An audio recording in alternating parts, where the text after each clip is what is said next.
I think in the future learning will be more open and more accessible and more varied, so that more people are able to learn in different ways and for different purposes across the lifespan, so that learning will be life-wide and lifelong.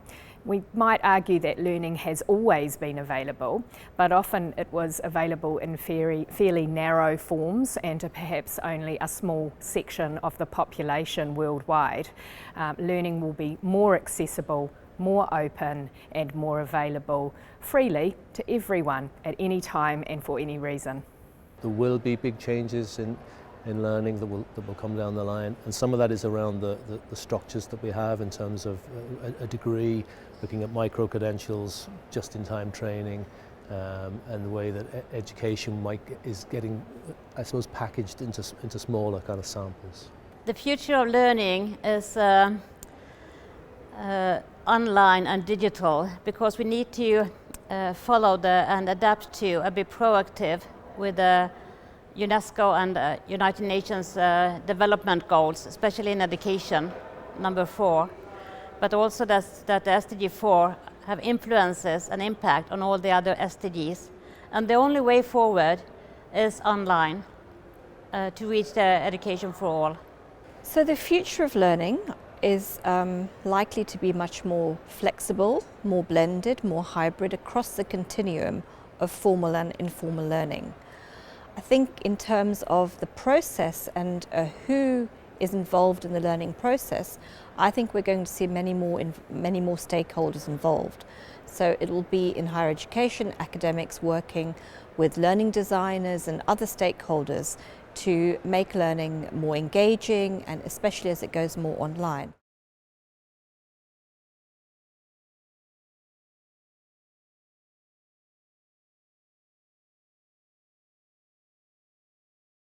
Outside of higher education and of other formal education, we're going to see online learning and online pedagogies coming into play within industry. Again, we can see that with some of the big industry players like IBM, Amazon. They're investing in education for their staff and their employees, and I think we're going to see more organizations utilizing online learning. The current model is often that people are spending a number of days attending workshops.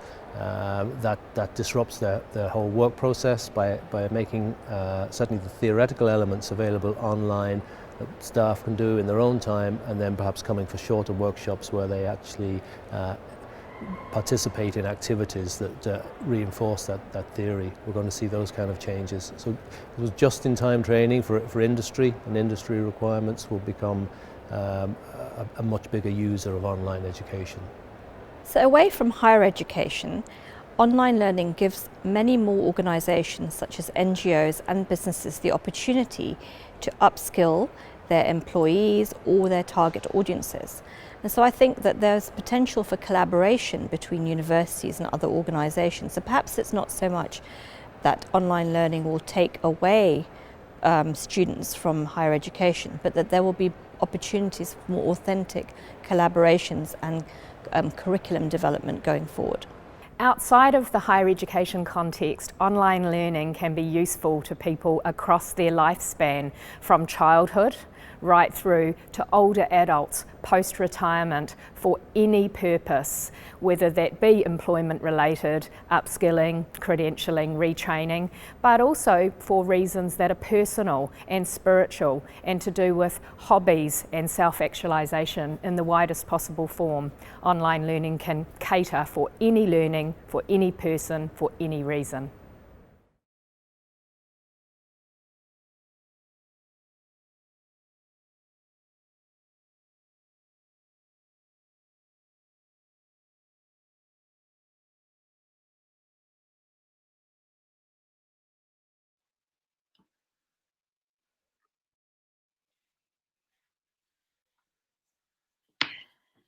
I'm delighted to introduce our next guest at FutureLearn's Festival of Learning, Lord Jim Knight, who joins us from TESS Global, where he is Chief Education and External Officer. Their mission is to support and connect teachers and schools worldwide, helping them to improve children's lives through education. And we're very grateful for Jim's support of our FutureLearn Schools initiative, launched in May, which offers school students free access to hundreds of courses on FutureLearn. Jim served as an MP from 2001 to 2010, during which time he was Minister for Rural Affairs, Schools and then Employment, spending his final year as a Cabinet Minister. Jim is also visiting professor at UCL Knowledge Lab at UCL Institute of Education and is a member of the House of Lords.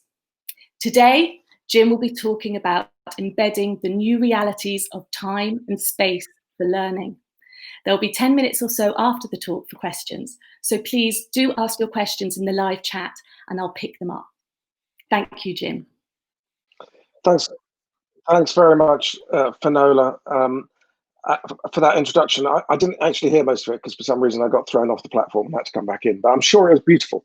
And I'm delighted to join the FutureLearn Festival of Learning.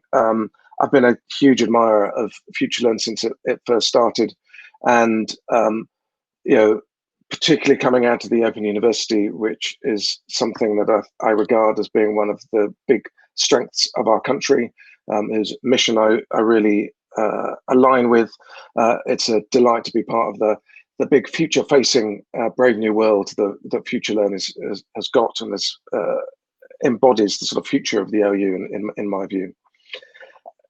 Going into this pandemic crisis, my sense is that the school system, and bear in mind I was schools minister for just 3 years, it pales into insignificance next to Nick Gibbs' 10, but for those 3 years I was responsible for a system that I now regard as being broken. I think it is too assessment driven, it is too driven by accountability, and that distorts behaviours of everyone in the system.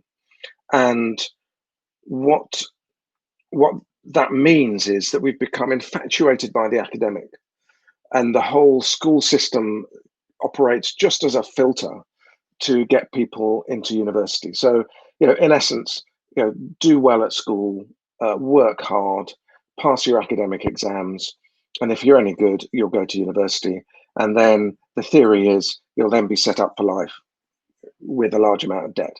And I don't think that is a valid system for us anymore.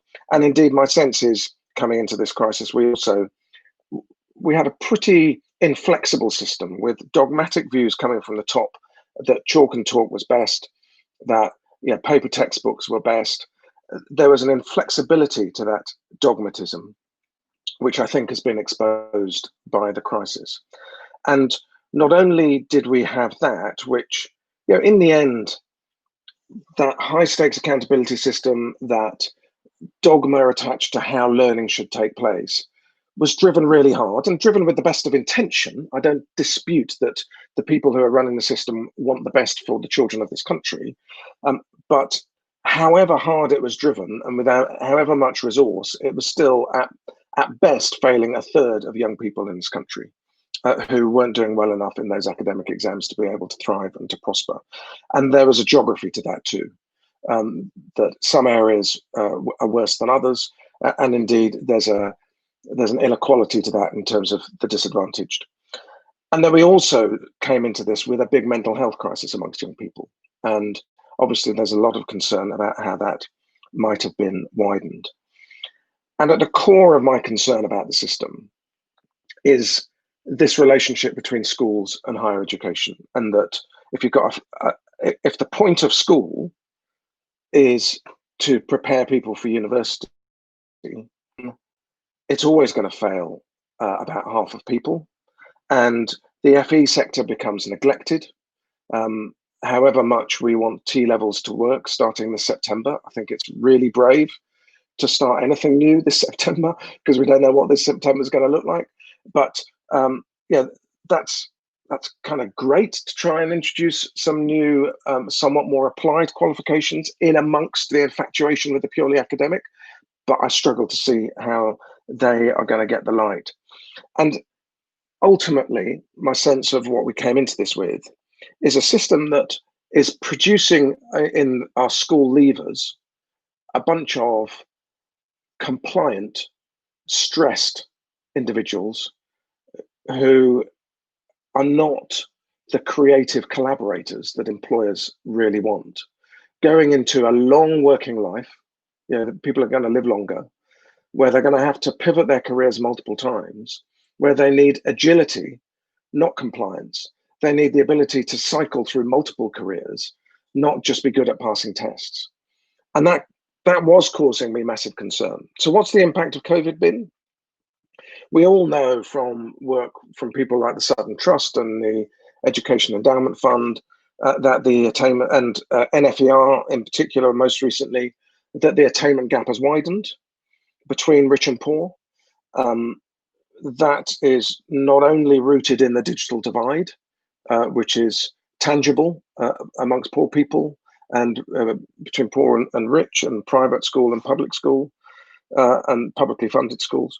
But beyond the digital divide, there is divide around the appetite and the ability of some parents to be able to support learning relative to other more advantaged children with parents who can do that. And that's kind of obvious as to why the digital divide would have widened.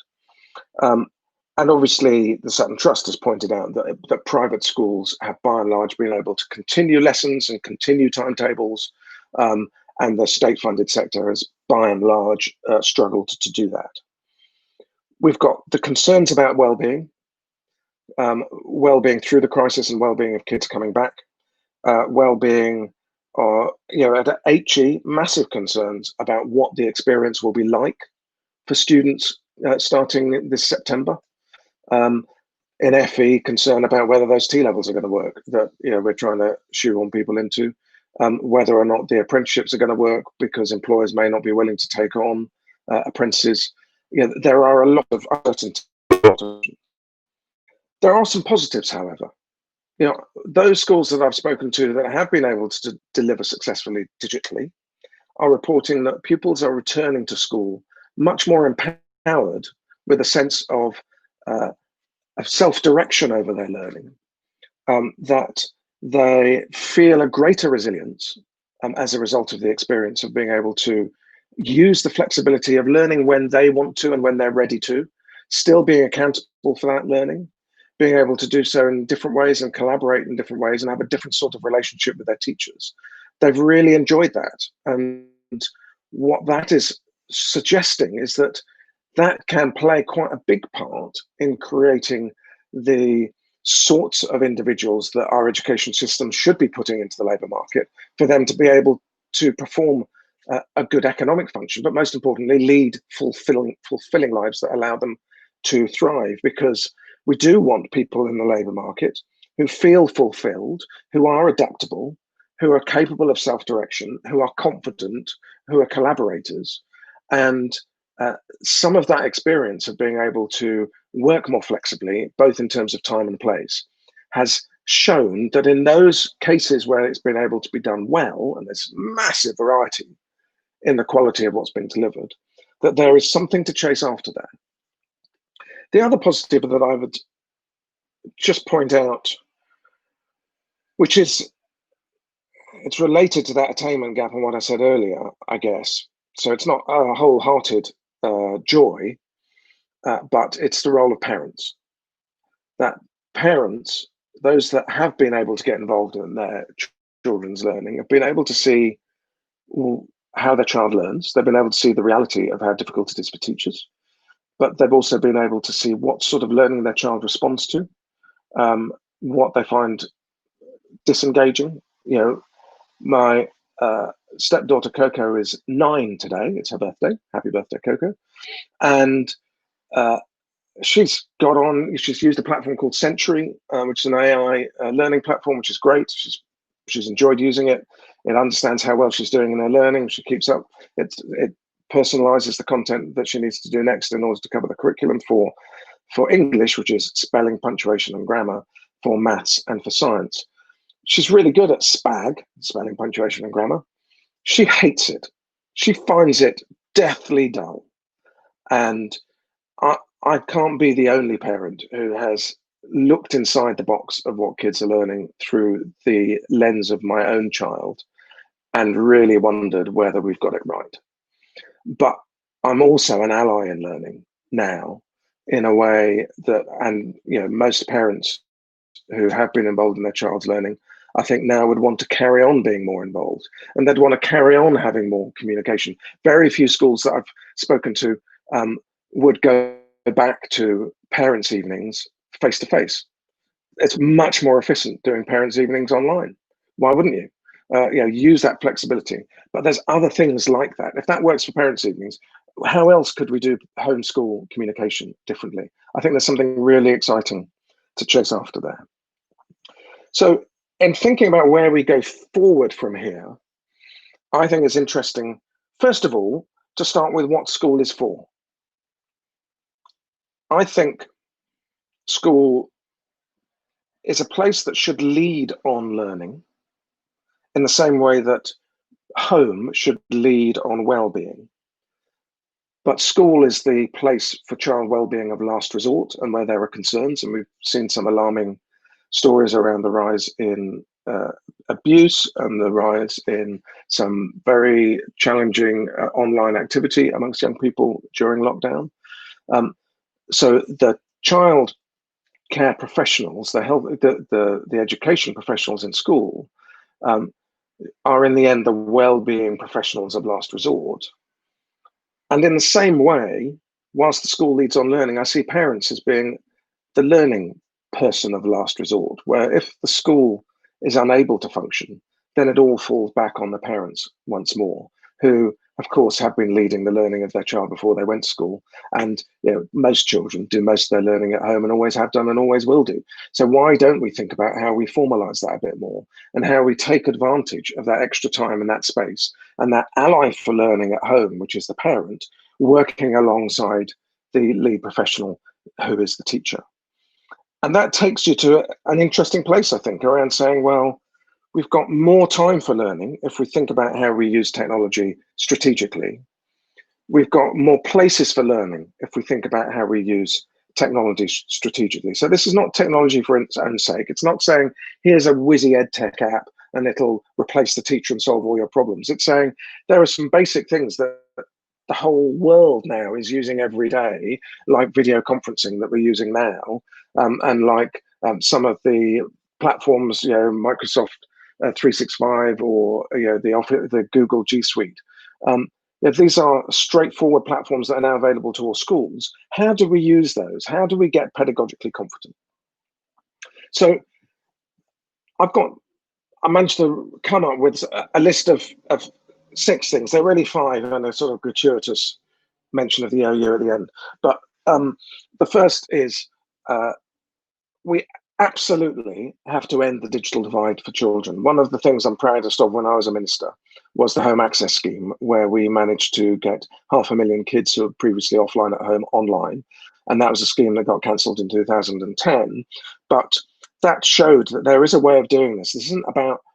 That wasn't about government procuring lots of devices and connectivity. That was about qualifying people to send them money on a Visa card so that they could go and buy from a range of suppliers with a limited range of products so that they could get online. And that supported retail at a time post the banking crash when retail really needed supporting. It meant that the technical support didn't go back to the school because the devices weren't given out by the school, they were given out by retailers. It was a really smart scheme. I see no institutional memory around that scheme sitting in the Department for Education. We then need teachers who have confidence in the pedagogy of how to teach and learn online. And they can look at things like FutureLearn that have been so successful. Where I work, I'm one of the founders of TES Institute, which is the 5th largest qualifier of teachers in the country, and we use online extensively. There are people out there who are doing this well, and they should be learned from, and we should be disseminating how to use technology flexibly, to be able to use it in school, to be able to use it from home, to be able to use it in a blend. We need to then think strategically about how we flex time and space for learning in the way that I've talked about. I think it's really exciting. I spent lockdown in Orkney. I've just come back to London. 13 weeks in an island paradise that's a little bit cold, and it was sensational. And we were able to do extraordinary learning with Coco and be fully included in learning but flexible about where we were. And I do have a sense that we're going to change our relationship with cities as a result of this crisis, that I'm not going to want to hurry to get on public transport.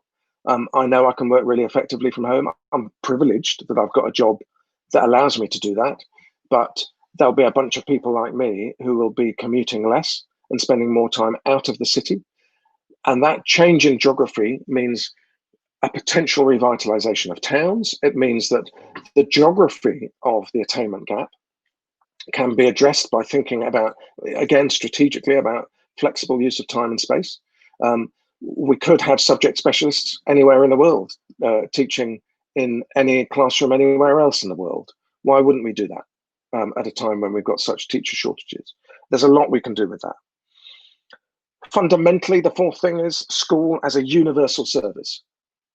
We have to have schools open in September. It's just essential for our society, for those children, for parents, for the economy, for employers. Otherwise, women in particular will be discriminated against by employers because they regard them as the principal carers, and they won't want to take on mothers because they're not going to be present enough because they'll be too busy being teachers.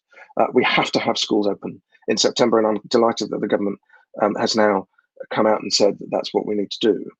But school is a universal service for children as a hub. So we can't expect teachers to do everything, but schools are the universal service. And it's a hub around which other children's professionals can work, and a hub around which parents as agents for learning can also revolve. And they might also become cathedrals for learning in every community for adults too, which is an extension of schools. But we are going to be entering an adult skills crisis as part of this recession too. Fifth, I think it's fundamental that we see an HE-FE, a higher education, further education collaboration that is much more intense and is much more a collaboration of equals and not a patronizing relationship between higher education and further education. And where, if higher education wants the consent of the British people, of the electorate, for the levels of funding that it needs, so that we can get rid of the obscenity of student debt and 6% annual rates of interest for that debt, when we're now looking at pretty much zero interest for any other debt. It's obscene, and so HE needs funding. But if it's going to get that consent, it needs to reach into disadvantaged communities that it's not reaching into at the moment. And it can only do that in partnership with further education, in my view. And we need for that to properly be seen, so that access to university isn't about sucking talent out of disadvantaged communities, getting them degrees, and then them never going back because there aren't graduate jobs in those communities. It's about HE reaching out and being active as brands in those places. And finally, the gratuitous OU thing. This crisis should have been the moment for the Open University to properly revitalise after some difficult times with the decline in part-time learners. And it's no criticism of the OU, but they've not been able to really respond the way they should have been able to. And there's something that needs to be resolved there.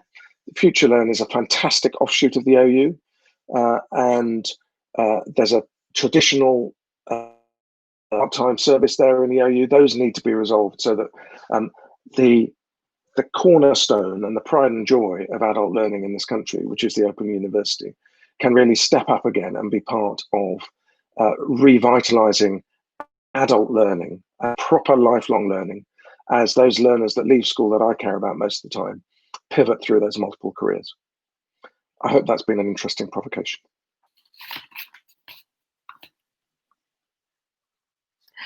Thank you so much for such an insightful and inspiring talk, Jim. I'm sure the attendees who've joined us today would agree. Many questions coming in. So we do have time for questions, and I will start asking them now. So we have one from Mike Wald, who asks, will the UK state school system ever be successful while there is also an elite private school system and an elite university system that is used to select an elite of high-paid graduates for the elite high-paying companies? Or the big ones? Yeah, it's always a good question, Mike. My sense is we will always, I'm afraid, have some of that elitism. The answer to this is not to abolish private schools, I don't think, or abolish Oxford and Cambridge. Yeah, that would be it would be insane for the economy, frankly, to abolish Oxbridge and the Russell Group, because the quality of the research, if we look at this crisis, the best bet on the vaccination for COVID is going to come out of Oxford University. You don't really want to dismantle excellent world-class research, and that's the root of what those universities are. Whether they are world-class teaching establishments is a different question. Whether the user experience of going there is a good user experience to do a bachelor's degree is a very different question. And even if you had a place at Oxford for next year, I think you would really question whether or not next year is the right time to go to university. But the root of what you do about the elitism in our education system is around what we do around parental aspiration, which still is rooted too much in, well, you've got to go to university if you're going to do well. I was talking to my neighbour day before yesterday who works in the civil service. He was talking about onboarding 30 apprenticeships into the Department for Justice in September. And these are degree apprenticeships. So these will be people who will be paid to get a degree in economics from a good university and will also be working in the civil service in reliable graduate careers. That's a much better offer, frankly, than taking the risk of 50 grand's worth of debt to go to university, and then maybe your degree will be worth something at the end of it, but maybe not. So the degree apprenticeship route is part of this, but also there are great vocational options now that I think are going to give people more skill. I spent a lot of time in Orkney with a crab fisherman who left school, I'm sure, without much in the way of academic qualifications. I don't know, never asked him. Didn't seem relevant. He's got a hugely successful business, operating 2 or 3 large boats, catching a hell of a lot of crab that he's exporting and doing well as a business. And he loves being out on the sea. That's what he loves. He's leading a very fulfilled, happy life. There are many routes to fulfillment, and just thinking as parents that this is all about shoehorning yourselves into the elite, I don't think it applies anymore. The world's changed and we just got to catch up. Thank you. We have another question from Kate Richardson. Do you think there should be funding or other schemes put in place to support parents who want to consider to homeschool, perhaps on a part-time basis, given the benefits to society as a whole, less pressure on schools, smaller class sizes, more effective education all round, higher well-being, less pressure on mental health services for young people, and so on and so on? Very interesting, Kate. I mean, I'll be honest with you, when I was 10 years ago when I was schools minister, I kind of regarded, I'm about to trigger a whole bunch of abusive emails, but I kind of regarded homeschoolers as being in the sort of green ink category of somewhat eccentric, let's put it that way. I think my opinion is shifting, partly because I might have had a bit more contact with homeschoolers. I do worry that homeschooling can be used as a slightly dubious route for some people around being able to take their children out of school and send them off for forced marriages in other countries and other things that we've been legislating on in Parliament. But generally, I think as the mainstream state school funded school system appears more and more anachronistic and more broken, it must be more and more tempting for people who can essentially afford it, who can afford the time and are sufficiently competent educationally to homeschool. And it becomes interesting as to whether or not we should design that into the system as an option. Could you have a platform, a web platform, to aggregate homeschooling, where you could put in what your vision for education was as a parent, where you live. You could be matched up with other parents with similar ambitions for their kids, similar visions. You could be safeguard checked. You could be linked up with spaces and with curriculum content and maybe with tutors. And the homeschooling platform lets you get on with it. And maybe you could produce some great education as a result of that. And then should that be restricted to those that are advantaged enough to be able to afford it is a good question. I'm more focused on how we improve our state-funded system that is a universal service for all children than that. But those that are interested in it should keep pursuing it because I think it's interesting. Okay, thank you. We have a question from Michael Lower. How can you incentivize collaboration in teaching across HEIs or schools? I would like to see that incentivization, Michael, because we align education more squarely with economic regeneration and economic futures. Once you start to do that, once you start to have, at a localized level, certainly, once you have a proper relationship with civic leadership and economic leadership, and learning starts to relate to what is going on in workplaces in a community. And the focus around FE has always been around that partnership, but HE start to make that link, then I think collaboration becomes much easier. So yeah, I see the regeneration of the former industrial areas of this country. I canvassed during the last general election in Castleford for a bit for Yvette Cooper. And, in communities like that, or Weymouth that I used to represent in Parliament, these are essentially places born of an industrial era, and they need a new future and they need some new hope. And that can only come through education, because the economy is so fast moving and so dynamic, thanks to digital, that, as I've said earlier, people are going to have to keep reinventing themselves through their working lives. And my sense is that only becomes possible. You only become confident about your future through education. So we need education-led regeneration, which means an alignment and a collaboration between all of those players in education and the players in economic regeneration and economic thinking. Thank you. I have a question from Jennifer Johnston.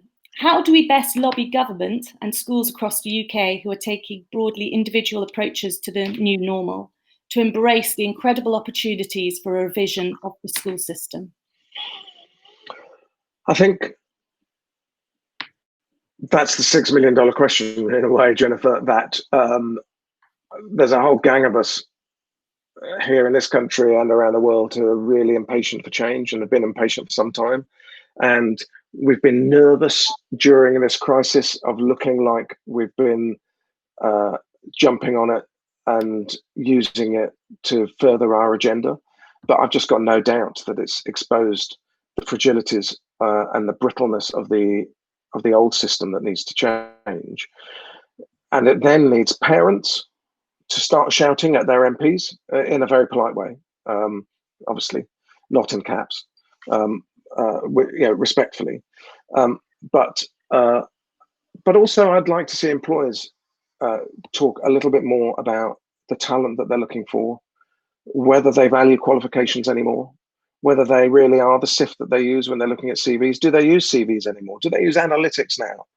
Are they more interested in growing their own talent? I look at a company like Starbucks in the US. They have done a deal with Arizona State University so that anyone who's been working at any level, barista and upwards at Starbucks for more than 3 months, can have a bachelor's degree at ASU paid for by Starbucks. That's really interesting. AT&T, another huge employer, doing a similar deal with Udacity. I think Walmart, the largest employer in the world, doing some other deals around micro-credentialing in higher education. The trend is away from qualification-based hiring towards hiring and growing talent, hiring using analytics. And education needs to realize that and wake up. It's all moving. Now, if employers start telling government that and saying, look, We don't really care about qualifications as much as we did. We care about plug and play ready people who can come and be taught, who are good learners, who are flexible, who we can then mold and shape and develop. That's what we want when we're employers. In the end, that's what kids need, is they need to be those more flexible, more malleable, more empowered people in order to make choices and to have efficacy over their lives. And if we all chatted about that, politicians would have to change. And the final thing I guess I would say is go back to the mental health issue. There'll be a lot of concern, quite rightly, and a lot of redefinition of schools has been about more than learning, also about mental health. We went into this with a mental health crisis. Parents should be raising more alarm bells if they're worried about that with their representatives in Parliament and at the Council, and forcing them to change things. Thank you. I have a question from Susan Doyle. What are Lord Jim's thoughts about children with SEN and digital learning? Susan, it's like everything to do with digital learning during the last 3 months. There's been a huge spectrum, I think. I'm not an expert in this, so if I expose my ignorance, forgive me. But my sense is, for some disabilities and special needs, it's been massively challenging. I've had 1 or 2 video calls with David Blunkett. He finds video conferencing really difficult because he's blind. All of the controls, you need to be able to see what you're doing. They're all on screen. He needs someone helping him to be able to just communicate. That's really difficult. So there are some conditions where this has reinforced their disability, but there are others where it's been a liberation. For some people, I think on the autism spectrum, the sense of control and the sense of focus and being able to control your environment has probably been quite helpful for some. For some, not being judged from the waist down will be really helpful. I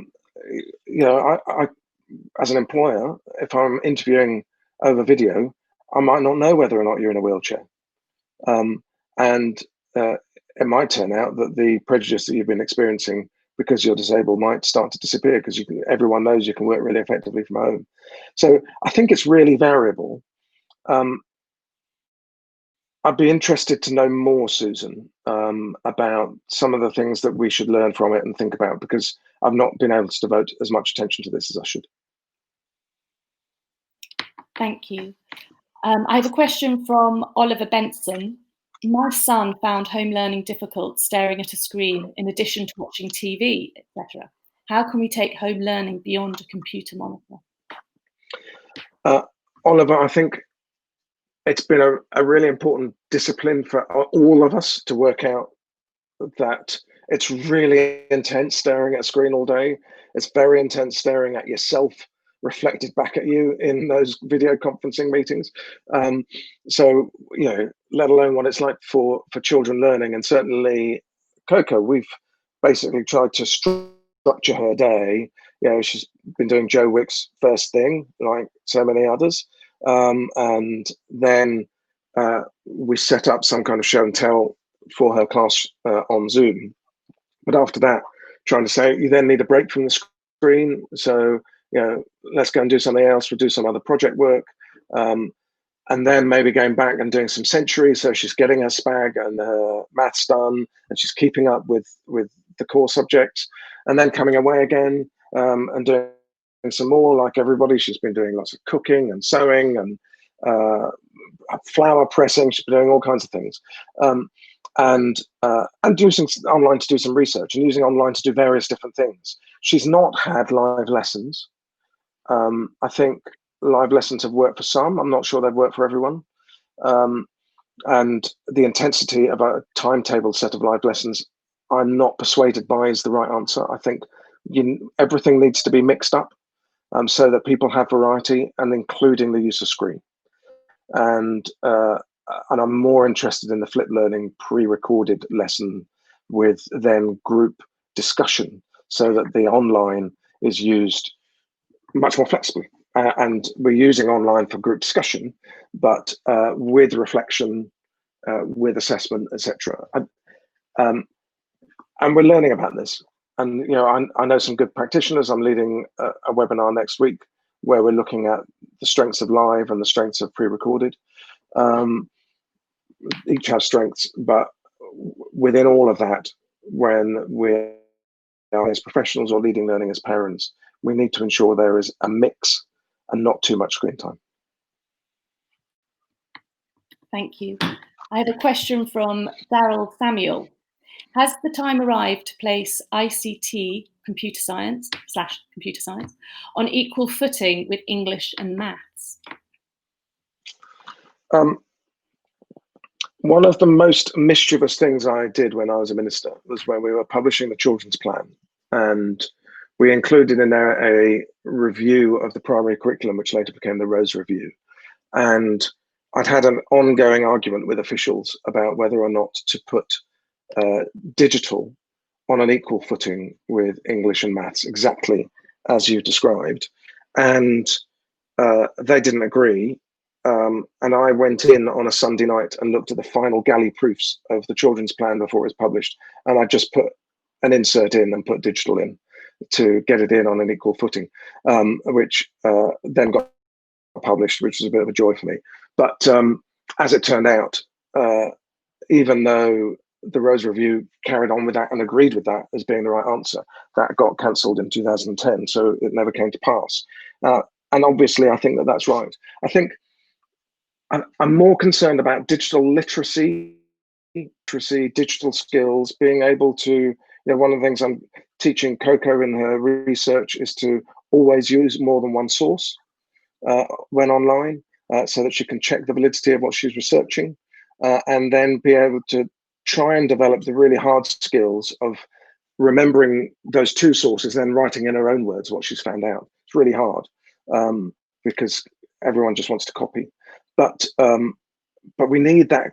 I've just finished a select committee on digital technology and democracy, where one of the things that we'll be talking about when it's published next week is the government dropping the ball on the digital curriculum, and we've got to sort that out.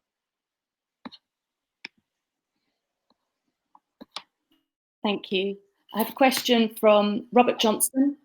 A recent response from the government to the potential lag in progress for pupils not getting much education under lockdown is to propose a piecemeal system of expensive private tutoring. Sudden changes to guidelines are not being discussed with practitioners in many sectors. Achieve a better connection between parliamentarians and the teaching profession and other sectors, so the solutions put forward are not written on the back of a fag packet. Well, I've tried to avoid being too political, Robert, but the biggest attainment gap has been between ministers and what teaching professionals have been doing during this crisis, where in the end, school leaders in particular have been left having to step up because of the absence of coherent leadership from government, in my view. The tutoring proposal, £1 billion is a great announcement. It always was a great announcement for a politician, because it sounds like a lot of money. But when it's spread amongst, if the NFER is right, 40% of kids have got a catch-up problem as a result of COVID.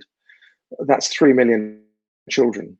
3 million children sharing £1 billion actually doesn't go very far. And therefore, I am worried that this is, in the end, too little too late. Now, there is a place for tutoring. We know that one-to-one is highly effective teaching. It's a bit of a luxury. One of the things we did in that children's plan that I was just talking about was introduce some one-to-one tutoring for children who are disadvantaged and needed catch-up. But it was, in the end, funded by schools, and they had to use qualified teachers. It's quite difficult for them to recruit. It worked. It worked pretty well, actually. It's quite expensive. Just going to a whole bunch of private tutoring businesses, I'm not sure is the answer. There are some good ones out there.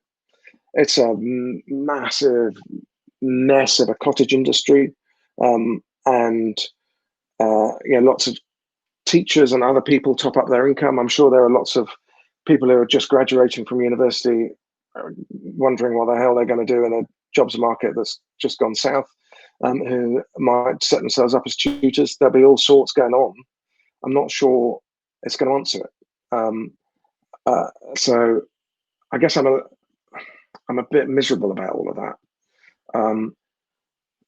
It either needs a bunch more money for it to be done properly with properly qualified teachers, and there are some out there, or we need to think more about how we do small groups rather than one-to-one in order to do the catch-up, and I think that's a more scalable solution. Thank you. I think we've got time for a couple more questions. Merge two questions because they're in response to each other. Peter Cannings-Bushell and Chris Johnston. Peter says, is there an issue with homeschooling around losing the benefits of social learning between students and all the cross-cultural opportunities that can at best offer?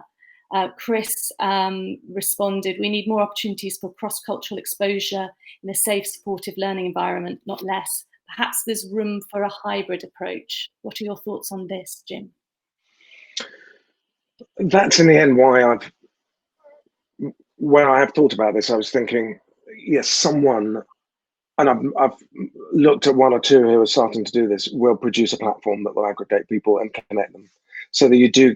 Yeah, because the obvious thing where I always kind of thought there was something a little bit cranky about homeschoolers was that sense of isolation and missing out on the social aspect of learning. And they would vigorously and rightly defend what they were doing and have been doing around, their kids still have friends and they still do sport and they do a bunch of things. And I've spoken to essentially what is a homeschooling platform in the state of Pennsylvania, where they absolutely design in and embed all of that. So you've got a hybrid, as you say, around some group-based activity where you've got these aggregations of homeschoolers and some more individualized learning that's going on online. That's perfectly possible. So I think it is doable.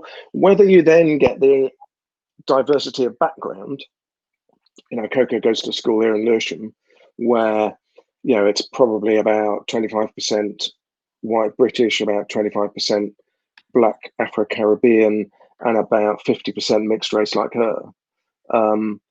That's really diverse. That's a great basis for an education. If you had aggregations of like-minded people, you probably wouldn't get that diversity, and that would be a concern. Right, I think we're coming to the end of questions and the time that we have. So looking further into the future, I have a question from Marlies Gratian. So looking further into the future, I think some of the experiences we are discussing around screen time, etc., are a challenge for computer scientists. Can we use different user interface? Are there alternatives already based on touch and physical objects linked to the Internet of Things? This requires a shift in what is prioritized in tech development. Is this an area of innovation the government can incentivize? This also links to the alternatives for special educational needs. The user interface question is a good one. I'm not sure government needs to invest in it. When I was first introduced to computers, it was before mice were invented. So the mouse was a great new user interface. And then touch was invented, and that works pretty well. I can do quite a lot on my iPad, and we all use smartphones, so we're familiar with touch. But despite some of my misgivings about data privacy, I occasionally use Siri and we use Alexa, and so voice has now become a really good interface. And we might need to rediscover dictation skills that probably went out about 20 years ago when people started doing their own typing. But my sense is that the IT industry are pretty good at developing exciting new user interfaces. My Apple Pencil now recognizes my handwriting on my iPad and converts it into text. That's another great user interface that's been developed by industry. So I'd say let them get on with it. If for people with specific SEND conditions we need to do better, then there is a case for government intervention in that, because there may not be the volumes for the market to be able to respond. So that's the exception to the rule. But in general terms, there's some exciting user interfaces out there, and we need to get on and use them. All right, I think that's all we've got time for in this session. So I just want to say thank you on behalf of everyone here, Jim, for answering those questions and spending the time with us. It's been greatly appreciated, and I want to thank everybody who's attended for attending and your great questions. So I hope you all enjoyed it. Thank you. Thank you, Finola. As a learning designer at FutureLearn, it's fair to say that I love learning. And from a design perspective, I love to see courses with a good mix of step types and learning types, the ways in which learners can interact and engage with the course material and each other. A course I love that does this really well is A History of Rural Food and Feasting. It's by the University of Reading. It presents historical accounts, gives learners choice and space to explore with lots of extra resources. It fosters discussion about contemporary attitudes to food and feasting and has a really strong narrative. It keeps you engaged, you're aware of what's coming up, and you're excited to move through the course. I particularly love the innovative ways in which the team have encouraged learner production. The course has even got recipes, so you can try them out at home, which is just a brilliant way to get people involved. They have examples of recipes to make, and then they can share their experience and pictures on a Padlet wall. This is such a great way to encourage social learning experience. I'm a big fan of this course called Becoming a Better Music Teacher from the ABRSM. It's been hugely popular with music teachers from all over the world, and I think one particular step demonstrates why. Early on in the course, the instructors introduced the concept of a teaching philosophy, basically the core principles that lie at the heart of someone's approach to teaching. They then used the discussion step to ask learners to share their own personal teaching philosophies. It's a course aimed at teaching professionals, and most teachers I know love to talk about their professional practice. So as you can imagine, the question elicits some rich responses. These are a few responses from music teachers taking the course. My philosophy is to inspire a love of music through self-expression instead of aiming to achieve perfect technicality. Music should be fun, and pupils love doing it. Pupils will only be motivated to improve if they have a genuine love of what they're doing. My new philosophy is to build the skills of students to read music in the same way they would read their favourite book. This starts with teaching them how to read music, then exploring the story of each musical piece. My teaching philosophy is to inspire pupils of all ages. My instruction is always tailored to the individual needs of the pupil. I enjoy the challenge of making my lessons interesting and fun and being part of their musical journey. But as you can see, the engagement from these teachers is very high, making it a fantastic example of social learning as well as an opportunity for individual reflection. My favourite FutureLearn course that I've done was called Gravity, the Big Bang, Black Holes and Gravitational Waves by Parry Diderot. I actually did this course a couple of years ago, but because it was presented in such an interesting way, it's really stuck in my mind. I love learning more about physics and our universe, and for me this course was special because it was packed with such engaging and sometimes very funny videos that really helped me understand the material.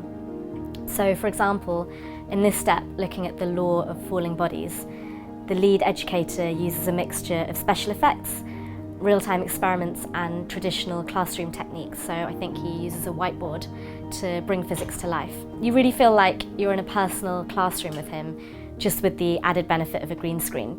You don't feel like you're being lectured to, it's more like you're having a really engaging conversation, and that's the reason I'll remember the course for years to come. My favourite course on the FutureLearn platform is called Genomic Medicine, Transforming Patient Care in Diabetes from the University of Exeter.